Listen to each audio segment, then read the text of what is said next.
Hello everyone, welcome to Sanmarga classes. ಭಾಗಲಬ್ಧ ಸಂಖ್ಯೆಗಳು ಅಧ್ಯಾಯದ 13ನೇ ಪ್ರಶ್ನೆಯನ್ನ ಗಮನಿಸಿ. 1/x ಮತ್ತು ಅದರ ವ್ಯತ್ಕ್ರಮದ ಗುಣಲಬ್ಧವು. ಆಯ್ಕೆಯನ್ನ ಗಮನಿಸಿ. A 0, B 1, C x, D 2x. ಇಲ್ಲಿ ಯಾವುದೇ ಒಂದು ಸಂಖ್ಯೆ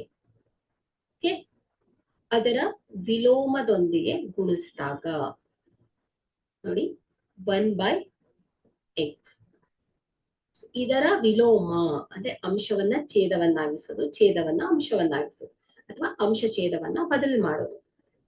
x/1 ಇದರ ವ್ಯತ್ಕ್ರಮದೊಂದಿಗೆ ಗುಣಿಸಿದಾಗ ಈ ವ್ಯತ್ಕ್ರಮ ಮತ್ತು 1/x ಇದರ ಗುಣಲಬ್ಧವು ಏನಾಗಿರುತ್ತೆ ಹೇಳಿ, ಯಾವಾಗಲೂ 1 ಆಗಿರುತ್ತದೆ. ಓಕೆ, ಹಾಗಾದ್ರೆ ಕೊಟ್ಟಿರುವಂತಹ ಆಯ್ಕೆಯಲ್ಲಿ ಬಿ 1 ಸರಿಯಾದ ಆಯ್ಕೆಯಾಗಿದೆ. Thank you.